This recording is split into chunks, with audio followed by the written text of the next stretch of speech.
Good day to you, and welcome to another edition of Selfie Time with Mr. Keel.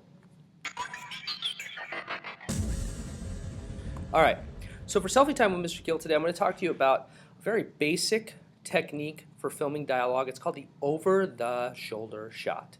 Over-the-shoulder shot. And I'm going to show you two things to do with the over-the-shoulder, two ways to handle it. So let's go ahead and take a look at the first way. My brother's pretty enthusiastic about Diva being his main. It's pretty funny. What you just saw there on the first way was you saw our actress's face as she was talking. You saw her face as she was talking, and you saw the back of someone else's head reacting. I really prefer supports because tanks are so slow. But Mercy's great! I know, right? She's got wings! Okay, so the first thing you're going to look at when you see an over-the-shoulder shot, a lot of the times you're looking at the back of someone's shoulder, the camera is shooting out to the person that they're talking to, and you hear them talking, but you don't see their mouth. You don't see their mouth as they're speaking. They use this on drama shows, on shows where they do a lot of episodes, a lot, because if later on they have a plot change or a script change or something, and you see the back of someone, and you're looking at the other person reacting to them, as they're reacting to them, then you can change the dialogue and voiceover in what's called post-production. So it comes in really handy, these kind of shots, because you just see the person's reaction as the first person is talking. My brother really likes Diva. He thinks she's pretty great as a tank. Or you can change the dialogue to this in post-production. I'm so hungry right now. Want to go get some Cheetos? I'm really, really hungry. Like, you look hungry too. We should get something to eat. Perhaps you could change the dialogue to this. I think Mr. Keel has totally lost it. He's crazy. He's been making weird voices lately. I think we should totally report him to the authorities. Or even you could change it to this. Have you thought about nominating Mr. Keel for a Silver Apple Teaching Award? He totally deserves it.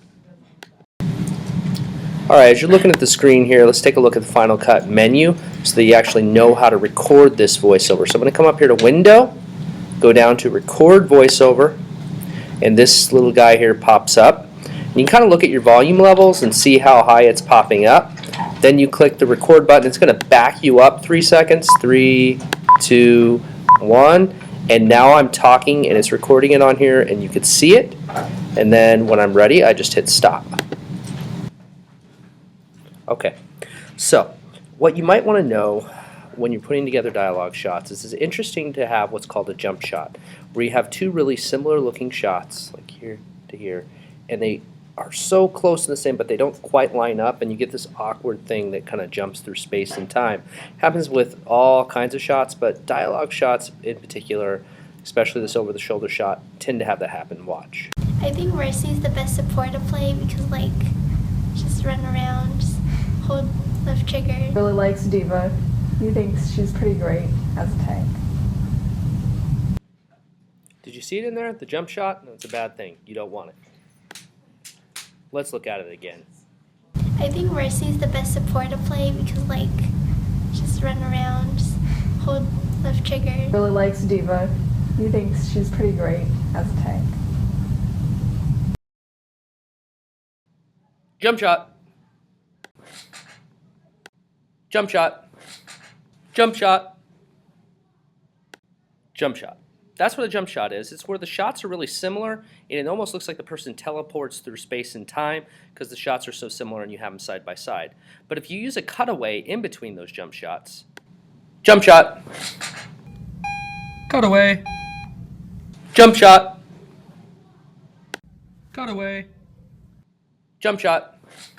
It's important that your cutaway shots help you to tell your story and help to dramatize things, and they also can hide the flaws of your jump shots like this. I think Mr. Keel has totally lost it. He's crazy. He's been making weird voices lately. I think we should totally report him to the authorities. Today you learned about the over-the-shoulder shot and using it to record dialogue.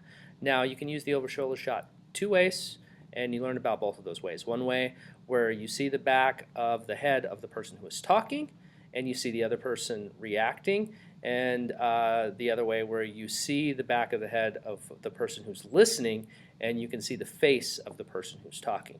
So that was the 2 ways to use an over-the-shoulder shot. You also learned about a jump cut, and to avoid a jump cut, there is a time and a place for a jump cut. It can be a cool thing, but in general you want to avoid it, especially with dialogue. Usually that would be a bad thing. Okay, the other thing that you learned about is what's called a cutaway shot, which can be used to help tell your story and can be used to help cover up a jump cut. So that's all. Mr. Keel out.